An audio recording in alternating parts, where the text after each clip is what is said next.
우리 하나님 말씀을 보겠습니다. 구약 성경입니다. 에레미야 말씀입니다. 구약 성경 에레미야 말씀입니다. 에레미야 33장입니다. 1105페이지에 있습니다. 1105페이지 에레미야 33장 1절부터 3절까지의 말씀입니다.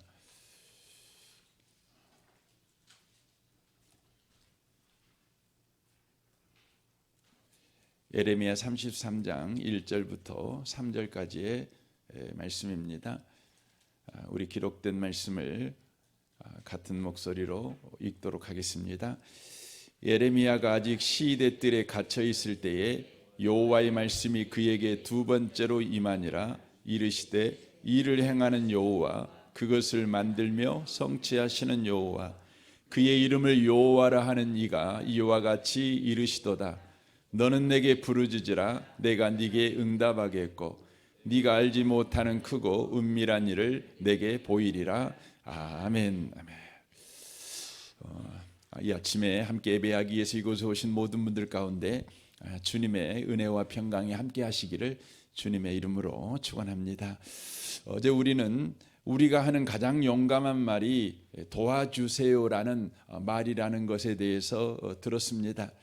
왜 이것이 가장 용감한 말입니까? 왜 이것이 우리 인생에서 가장 필요한 말일까요? 그것은 도움을 구하는 것은 바로 포기하지 않겠다는 것입니다. 포기하기를 바로 거부하는 것이 도와주세요라는 말이라고 하는 것이죠. 그러나 현대 사회는 도와달라는 말을 꺼내기가 참 어려운 사회입니다. 도와달라는 말을 하면 무능력한 사람이고 열정 없는 사람이고 이기적인 사람으로 그렇게 보일까봐 두려워하는 타신까닭에 그렇습니다. 현대인들은 현대 사회가 바로 완벽한 사람이 되기를 바로 요구하는 까닭에 누군가에게 도와달라고 말하는 건 자기가 약점이 많은 사람이고 부족한 사람이고 준비되지 않는 사람이라고 그렇게 바로 규정된 사람이 될까봐 하는 두려움 때문에 도와달라는 소리를 하지 못하고 모든 짐을 떠안고 탈진할 때까지 그렇게 살아가고 있는 바로 현대인들의 모습을 우리가 보게 됩니다. 도와달라고만 말하면 여러분 어느 누구도 자살하지 않습니다. 우리가 자살을 하는 궁극적인 이유는 도와달라는 말을 하지 않기 때문에 그렇습니다. 물론 한두 번 하겠지요. 그러나 도와달라는 말을 중단해 버리는 까닭에 바로 자살합니다. 바로 포기하는 것이죠. 많은 중독자들이 중독에서 빠져나오지 못하는 중요한 이유가 뭐냐면 도와달라는 말을 하지 않기 때문에 그렇습니다.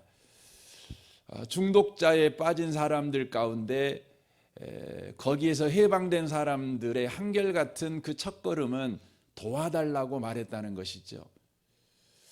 도와달라고 하는 것은 우리의 삶을 바로 포기하지 않는 바로 결단입니다. 믿음입니다. 저는 이곳에 계신 여러분들이 도와달라고 하는 분들이 꼭 되시기를 바랍니다. 무엇보다도 하나님에게 도와달라고 하는 분들이 꼭 되셨으면 좋겠습니다.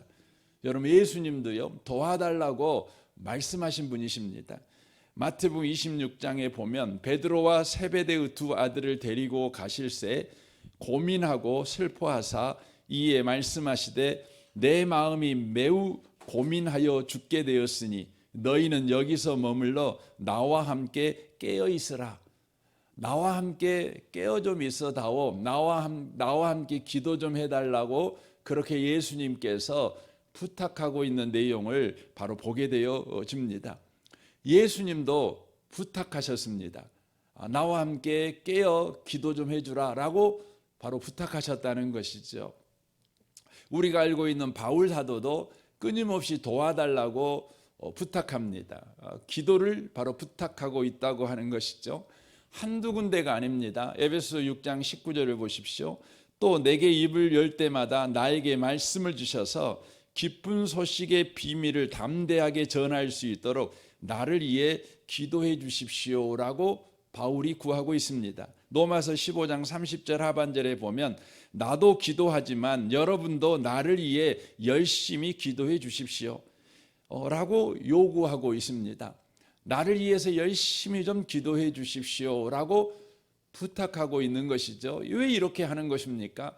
바울 사도가 지금 복음을 전하는 일을 하고 있을 때 너무나 많은 방해가 있지요.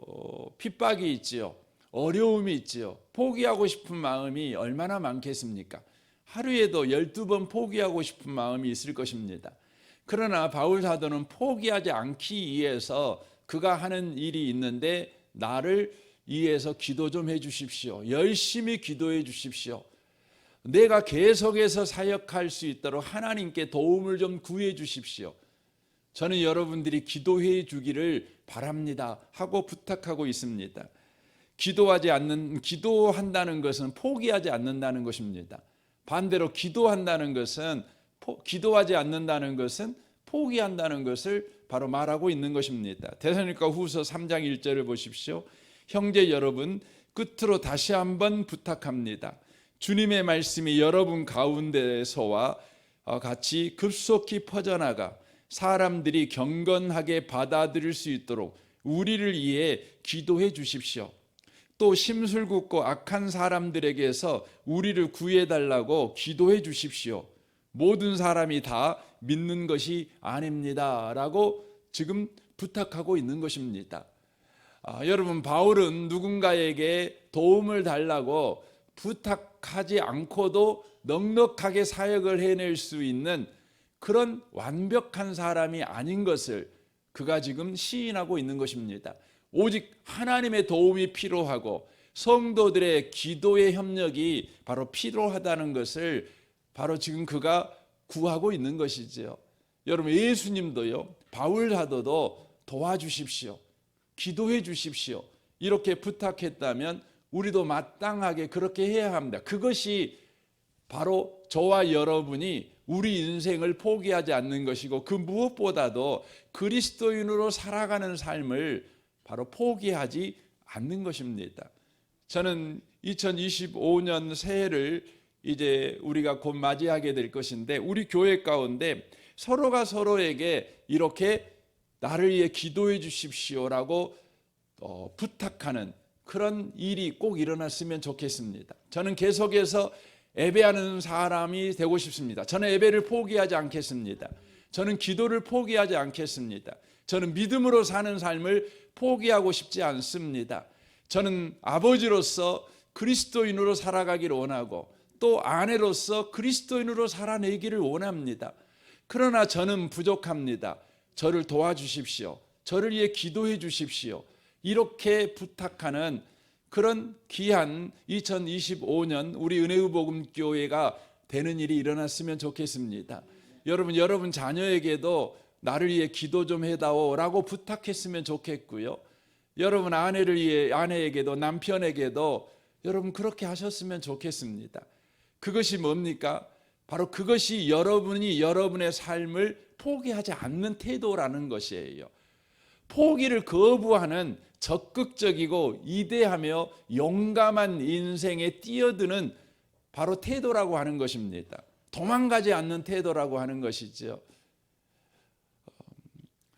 여러분과 제가 누군가에게 기도를 부탁하는 중요한 이유가 있어요. 그것은 바로 하나님께서 우리를 포기하지 않기 때문에 그렇습니다. 하나님이 우리를 포기하지 않는다는 것을 우리가 이번 새벽기도 주제가 기도이니까 기도를 통해서 우리는 얼마든지 확인할 수 있죠. 하나님은요, 우리를 위해서 기도하고 계셔요.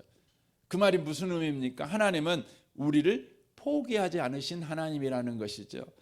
성령님은 우리를 위해 기도하시지요. 로마서 8장 26절을 보십시오.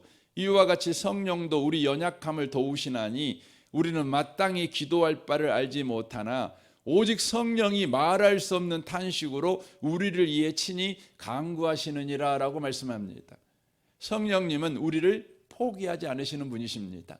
그래서 우리를 위해서 기도하고 계십니다. 그러므로 저와 여러분이 누군가에게 기도를 부탁할 줄 아는 분이 꼭 되셔야 된다는 것이죠.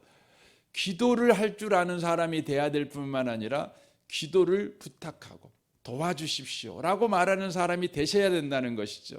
예수님도 우리를 포기하지 않습니다.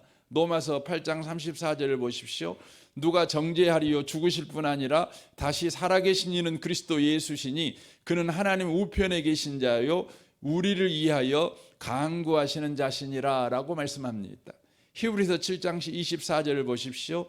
예수는 영원히 계심으로 그 제사장 직분도 갈리지 아니하느니라. 그러므로 자기를 힘입어 하나님께 나아가는 자들을 온전히 구원하실 수 있으니 이는 그가 항상 살아계셔서 우리를 위하여 간구하심이라 라고 말씀합니다. 예수께서 베푸신 그 구원, 예수 믿으면 구원을 받는 그 구원이 온전한 이유, 완전한 이유, 반드시 바로 우리의 믿음이 부끄럽지 않고 예수 믿는 자에게 구원이 임하는 그 이유, 그건 뭐냐면 주님이 우리를 포기하지 않기 때문에 그런다는 것이죠. 주님이 우리를 위해서 기도하고 있는 까닭에 그렇다고 하는 것입니다. 이 아침에 오신 복 있는 성도 여러분, 주님이 포기하지 않으니 여러분도 포기하지 않으시기를 바랍니다. 오늘 에레미야 33장 말씀이 그런 말씀이에요. 에레미야가 지금 시대 뜰에 갇혀 있습니다. 더 정확하게 말하면 시대 뜰이라는 것이에요. 그러니까 시대 감옥에 그가 지금 건물에 갇혀 있는 것이 아니라 뜰에 갇혀 있다는 말이 어떤 의미냐면 땅을 파가지고요, 땅 속에 지금 묻혀 있다는 거예요. 그러니까 고개만 이렇게 겨우 내놓고 있다는 것이죠. 여러분 그 깡패들이 사람을 협박할 때 가장 큰 협박이 뭡니까? 땅 파놓고 거기다가 그냥 묻어놓고 목만 내놓고 있는 거 아닙니까? 여러분 어마어마한 그 공포를 느끼는 것 아니겠습니까? 그냥 삶을 포기하고 싶죠. 그래서 어느 누구든지 그렇게 사람을 땅 파갖고 그냥 묻어놓으면 다 포기뿐입니다. 그냥 그가 원하는 대로 그냥 항복해 버리는 것이죠. 지금 에레미야가 그런 상황 가운데 놓여 있는 것이죠. 그런 상황 가운데 놓여 있을 때 주님께서 오셔서 말씀합니다. 이를 행하는 여호와, 그것을 만들며 성취하는 여호와, 그의 이름을 여호와라 하는 이가 이와 같이 이르시느니라 라고 말씀합니다. 이 말 한마디로 말하면 이런 겁니다. 나는 너를 포기하지 않는 하나님이야. 나는 너를 절대 포기하지 않아. 너를 붙잡고 있는 손의 힘을 내가 빼버리는 하나님이 아니야. 나는 너를 포기하지 않는 하나님이야. 나는 너를 사랑하는 일을 포기하지 않고, 너를 믿는 일을 포기하지 않고, 너를 향하여 소망을 두는 일을 포기하지 않는 하나님이야. 내가 너를 사랑했다면 반드시 그 사랑을 성취하고야만은 하나님이고, 내가 너를 믿었다면 반드시 그 믿음을 성취하는 하나님이야. 내가 너를 향해 소망을 품었다면 그 소망을 반드시 이루는 내가 하나님이야. 나는 너를 포기하지 않는 하나님이야. 그럽니다. 그러면서 내가 포기하지 않는 하나님이니까 너는 어떻게 해야 되느냐? 너는 내게 부르짖으라 라고 말합니다. 무슨 말입니까? 너도 포기하지 마, 이 말입니다. 너도 포기하지 마. 내가 네게 응답하겠다. 네가 포기하지 마.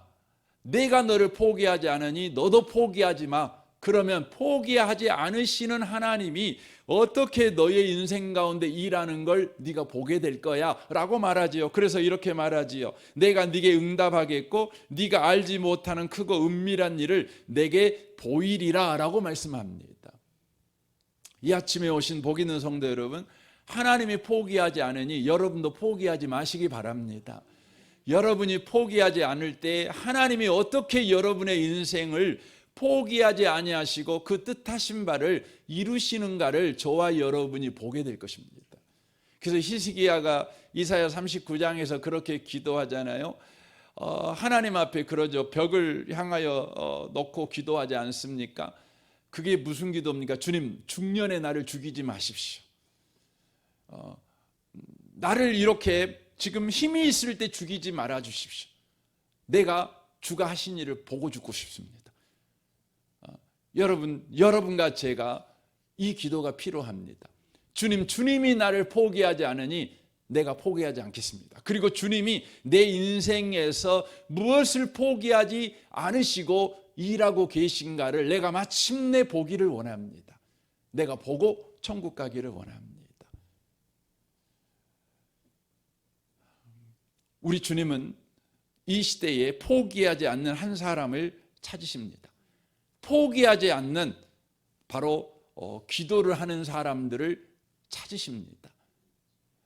두세 사람이 모여 포기하지 않고 엎드리는 그 기도 모임을 하나님은 찾으시고 계신다는 것이죠.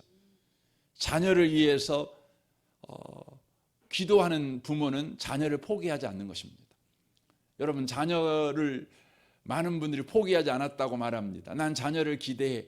그럽니다. 하지만 기도하고 있지 않는 부모라면 여러분, 그건 여러분이 자녀를 포기한 것입니다.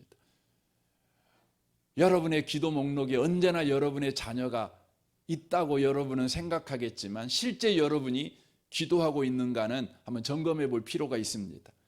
여러분이 누군가를 위해 기도하지 않고 있다면 그를 이미 포기해 버린 것입니다. 이 아침에 오신 복 있는 성도 여러분, 포기하지 마시기 바랍니다. 여러분을 포기하지 마시고 또 여러분 주변 사람을 포기하지 마십시오. 사무엘은요, 이렇게 고백합니다. 내가 너희들을 위해서 기도를 쉬는 죄를 범치 않고 싶다라고 말합니다. 그러니까 기도를 쉬는 게 죄다, 이렇게 말을 하고 있는 것이죠. 그러니까 이 말은 뭡니까? 포기하는 것은 죄다, 지금 이렇게 말하고 있는 것이에요. 여러분, 포기하는 죄를 범하지 마십시오. 그리고 포기하지 않는 바로 기도의 삶 살아가십시오. 우리 주님은 마태복음 18장 8절에서 이런 이야기를 합니다. 진실로 너희에게 이르노니 무엇이든지 너희가 땅에서 매면 하늘에서도 매일 것이요 무엇이든지 땅에서 풀면 하늘에서도 풀리리라. 진실로 다시 너희에게 이르노니 너희 중에 두세 사람이 땅에서 합심하여 무엇이든지 구하면 하늘에 계신 내 아버지께서 그들을 위하여 이루게 하시리라. 두세 사람이 내 이름으로 모인 곳에는 나도 그들 중에 있느니라 라고 말씀하십니다.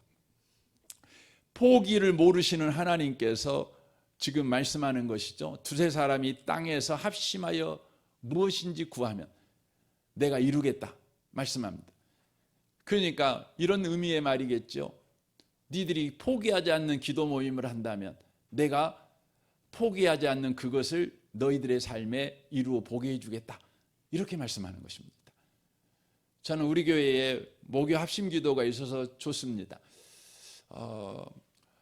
쉬지 않고 지금까지 합심 기도회가 계속되어 왔어요. 그곳에 매주 많은 분들이 모여가지고 지금까지 기도해 오셨어요. 너무너무 감사해요.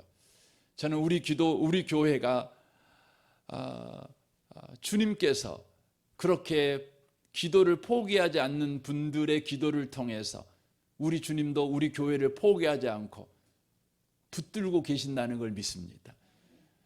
여러분, 목요 기도회가 계속해서 기도를 쉬지 아니하는 사람들의 모임이 되도록, 그래서 저는 목요 기도회가 목요일 날 모이니까 목요 기도회지만 속으로 말씀을 준비하면서 그 생각했던 그 이름이 하나 있었어요. 그건 뭐였냐면 그 포기를 모르는 기도 모임. 그렇게 이름 하나 지으면 어쩔까 속으로 그런 생각도 좀 해봤습니다. 여러분, 새벽 기도도 마찬가지예요. 여러분, 우리 교회의 새벽 기도가 쉬지 않고 여전히 계속되고 있습니다. 많은 분들이 나오는 건 아니에요. 그럼에도 불구하고 새벽을 지키시는 분들이 계셔요. 포기하지 않는 분들이 계셔요. 이게 중요한 거예요. 많은 수가 포기하지 않았으면 좋겠어요. 하지만 하나님은 한 사람이라도 포기하지 않으면 여러분, 하나님도 포기하지 않아요.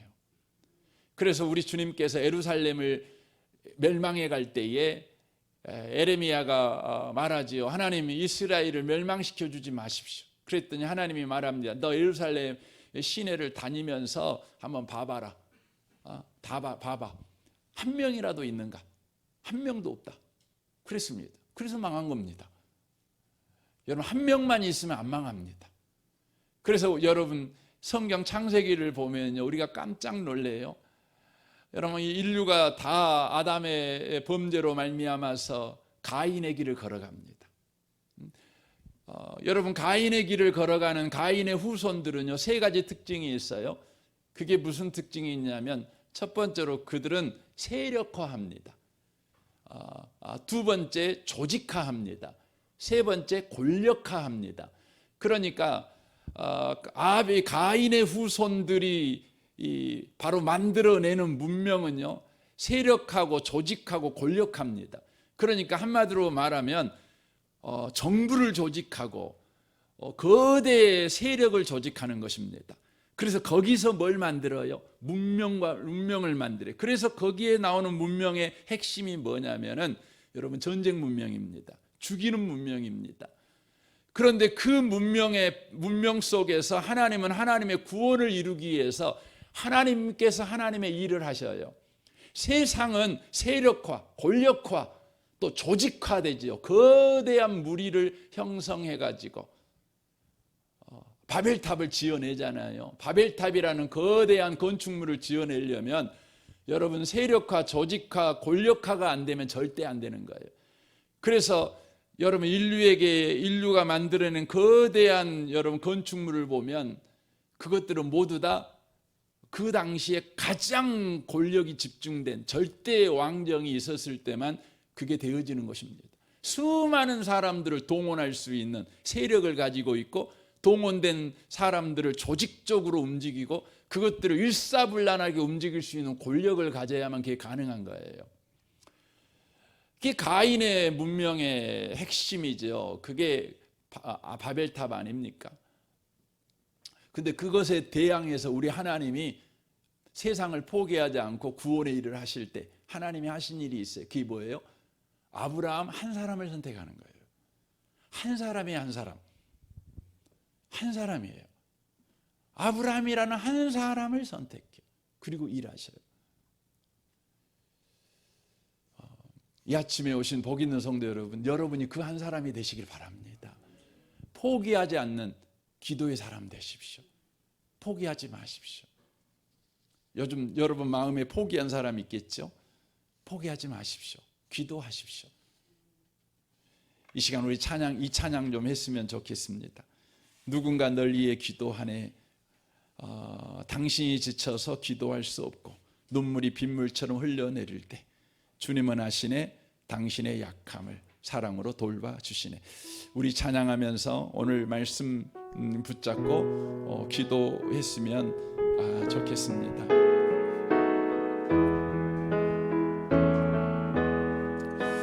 당신이 지쳐서 기도할 수 없고 눈물이 빗물처럼 흘러내릴 때 주님은 아시네. 당신의 약함을 사랑으로 돌봐주시네. 누군가 널 위하여 누군가 널 위하여 누군가 기도하네. 내가 홀로 외로워서 마음이 무너질 때 누군가 널 위하여 누군가 널 위하여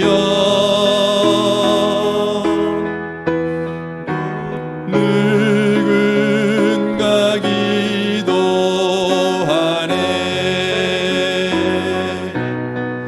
내가 홀로 외로워서 마음이 무너질 때 누군가 널 얘기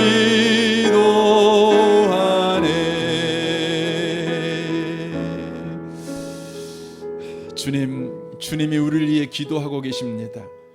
우리를 포기하지 않으십니다. 주님은 말씀합니다. 내가 포기하지 않으니 너도 포기하지 마라고 말씀하고 계십니다. 포기할 줄 모르는 기도의 사람 되기를 원합니다. 포기를 모르는 사람이 되기를 원합니다. 포기를 대항하고 거부하는 사람이 되기를 원합니다. 주님, 우리가 주님이 찾는 그 사람 되기를 원합니다. 대한민국을 포기하지 않는 우리가 되기를 원합니다. 이 나라를 포기하지 않는 우리가 되게 하시옵소서. 우리 가정을 포기하지 않는 우리가 되게 하시옵소서. 우리 자녀들, 배우자, 부모, 일가, 친지들을 주님 포기하지 않는 우리가 되게 하시옵소서. 교회를 포기하지 않는 우리가 되게 하시옵소서. 다른 성도들을 포기하지 않는 우리가 되게 하시옵소서. 저를 위해서도 여러분 기도해 주십시오. 특별히 비행기 사고로 가족을 잃고 큰 슬픔 가운데 있는 유가족들이 너무너무 많지요. 참 우리가 이런 일을 당했다면 제정신이겠습니까?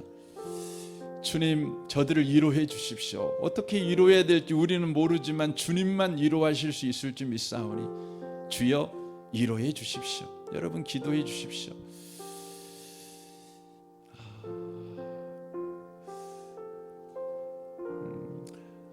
또 여러 염려 가운데 인생을 살아가는 사람들이 죽음에서 부활을 만들어내시는 하나님께 엎드려 나아가는 그런 사람들 되게 해달라고도 여러분 기도하시면 좋겠습니다. 이렇게 감사헌금 하신 분이 계셔서 먼저 제가 기도하겠습니다. 연륜 앞에 내 인생을 던지지 않고 죽음에서 부활을 만드신 하나님께 감사함으로 기도하게 하소서. 비행기 사고로 가족을 잃고 큰 슬픔 가운데 있는 유족들에게 위로와 은혜를 부어 주옵소서. 사랑하는 우리 담임 목사님 영육간의 강건함을 7배나 더해 주옵소서. 주님, 이 구하는 기도의 제목을 주님께서 배나 응답하여 주옵소서. 우리 시간에 같이 주여 한번 부르짖고 우리 통성으로 우리 같이 기도했으면 좋겠습니다. 기도하겠습니다. 주여, 오 하나님 아버지 하나님, 이 시간 주께 은혜를 구합니다. 오 아버지 하나님, 이 시간 주께 은혜를 구합니다. 오 주여 주님이 포기하지 아니하시니 우리도 포기하지 않기를 원합니다. 주님은 말씀합니다. 내가 포기하지 않는 하나님이다. 너를 향한 사랑을 포기하지 않고 소망을 포기하지 않고 믿음을 포기하지 않는 하나님이라고 말씀하신 주님을 경배하며 찬양합니다. 그 하나님이 우리의 아버지이십니다. 우리의 구원자십니다. 우리의 선한 목자이십니다. 우리의 피할 바위이시며 우리가 건설해야 될 우리의 삶의 반석이십니다. 오 주님, 그 주님께서 이 아침에 내가 포기하지 않으니 너도 포기하지 마라고 말씀해 주셔서 감사합니다.